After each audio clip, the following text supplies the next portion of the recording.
How to photograph the last supermoon of the year. Hello photopiller, Rafael the Bard here. On October 17th we'll have the opportunity to photograph the last supermoon of the year. And whether you want to photograph it aligned with an interesting building, or with an interesting human figure, or an isolated tree, or any other subject, in this video you'll learn all you need to nail your supermoon shot. We'll see all the gear you need and all the camera settings you need to photograph the supermoon, including where to make focus to make sure that you're getting both the supermoon and your subject in focus. But first, if you wish to take photos of the supermoon like this one, the first thing you need is a plan.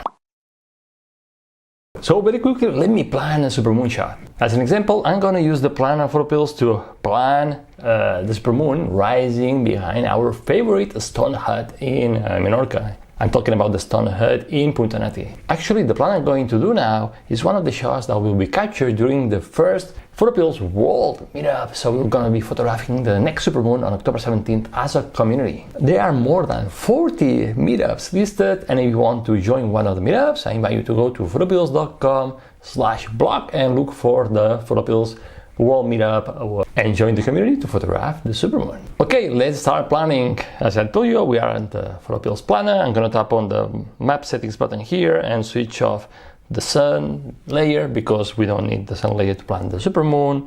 And I'll go back to the map. I'll make sure also on the moon layer that I have the show moon size on switched on, so I can see the size of the supermoon on the map. Cool, go back to the map, and then the first thing I need to do, as always, is to place a red pin next to my subject, which is the stone hut in Cavalleria Lighthouse in Punta Nati, lighthouse which is over here, Punta Nati Lighthouse. Awesome. And the stone hut is this one because I know it. Awesome. Now I'll do a long press to place the red pin, and I'll go to panel number 2 above the map and tap on the button on the panel to have the black pin on the map, and drag and drop it on your subject where you want the supermoon to be. Next step is to set the date of the supermoon. To do that, I'll do a double tap on the time bar to set the date to today and now, and then I'll go to panel number 3 of the map, and I'll tap on the icon of the moon on the panel.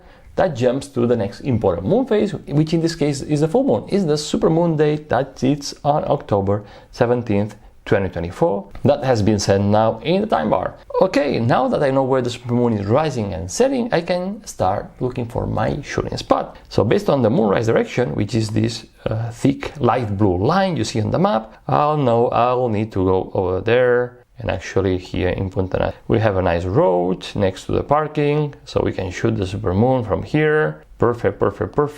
And I'll choose a shooting spot so I can get the supermoon rising next to my subject. In this case I'm gonna get it closer because I don't want to move that much the red pin when I'm planning. Okay, I'm getting closer. Now next step is to go to panel number 2 again and just change the time until the supermoon rises and it aligns with the stone hut. I'll do a long press on the time bar to move time more accurately, precisely, and I'll move the time until the supermoon is aligned with the black pin. Great, according to the top panel, moon height is -14. I know that the subject is 7 meters tall, so I need to change the time until the supermoon, the moon height on panel number 2 is more or less, let's say, 7 meters. The same height as my subject, okay, more or less like this. 7 meters, 7.1, okay. In brackets, I have the moon size. So the size is 12.6 meters, the upper size of the moon, and this 12.6 meters is represented on the map by this blue band that you see. And as you see, the supermoon will be as big as the subject, even bigger. Okay, now that I have the height I need of the supermoon, I'll need to move my red pin to align the supermoon with the black pin, and to do that I'm gonna do it manually just by dragging and dropping red pin. Perfect. Do it again. I need to iterate a little bit. Now the supermoon height on panel number 2 is 6.1. I'm gonna change the time again until it says 7. Okay, and I'll need to move the red pin again, and you'll do it until you get the perfect alignment and in the height you need to want the supermoon. So I'm gonna go back again to change the time again until it says 7 on top panel, perfect. And I'm gonna move it again. Okay, I'm gonna move it for last time and I'll give this shot for good. Perfect. Okay, I have my supermoon aligned with the blood pin, around 7 meters of height. The center of the moon is gonna be 7 meters height. Perfect. The supermoon will have a 12.6 meters, and the natural light, the sun elevation is minus 1.67 degrees, which means that is golden hour. The sun has set, and we have a beautiful golden hour light. So this is our shot that we have planned for Menorca, and I'll be in the meetup in Madrid. So feel free to check the link I mentioned before and join one of the meetups. That's gonna be amazing. So if on October 17th, 2024 at 7:09 p.m. according to a time bar, if you are at the red pin position, you'll be photographing the supermoon with a bunch of photopillars in Menorca. Supermoon rising behind the stone hut of Punta Nati, and the supermoon size will be 12.6 meters, and the natural light is gonna be golden hour. It's amazing. The color of the moon will be yellow. Beautiful, beautiful, beautiful. Okay, if you wish to learn more on how to plan the moon, the full moon, or the supermoon, watch this video.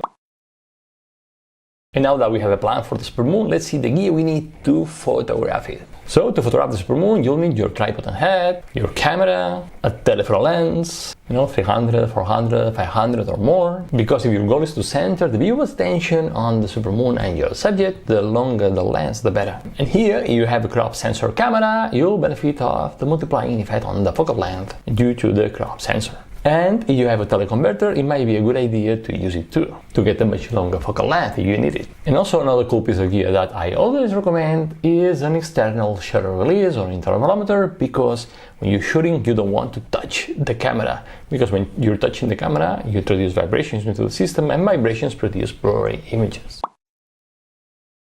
Okay, on the shooting date, on October 17th or 18th or 16th, depending on your supermoon plan, arrive 1 hour more before the shooting time and set up the tripod, the camera and everything on the planned shooting spot. This is the red pin position in PhotoPills, and make sure that everything is stable. Then you can use the augmented reality in PhotoPills to make sure that you are at the right shooting spot. Now set the focal length you wish to use to get the frame you want. For example, a 500mm. And set the aperture to f8 to get a nice deep depth of field. But when you're shooting, the supermoon is rising, it's right after sunset, then the light will begin to fade out, so get ready to open the aperture to, for example, 5.6 to allow more light into the system. Set the ISO to 100, but again, be ready to increase the ISO to 200, 400 if you need to balance the exposure to get the exposure right. Now, based on the aperture and the ISO that you've set the shutter speed that gives you for a correctly exposed. For example, start with a shutter speed of 100 divided 160 seconds. Take a test shot and make sure that the histogram looks good, that you get the right exposure,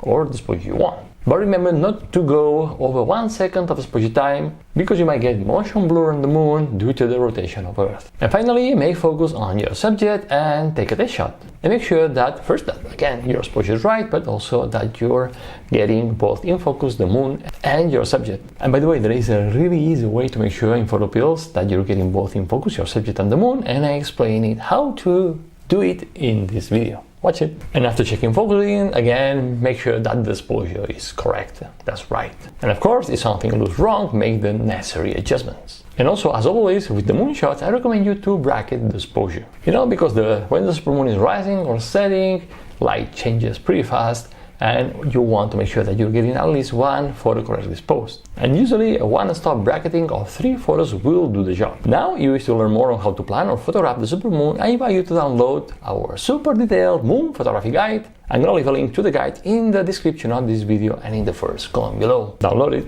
And as always, if you like this video, give me a like, subscribe, and I'll see you next Wednesday in another video. And remember that you have the power to imagine, plan and shoot legendary photos. Bye!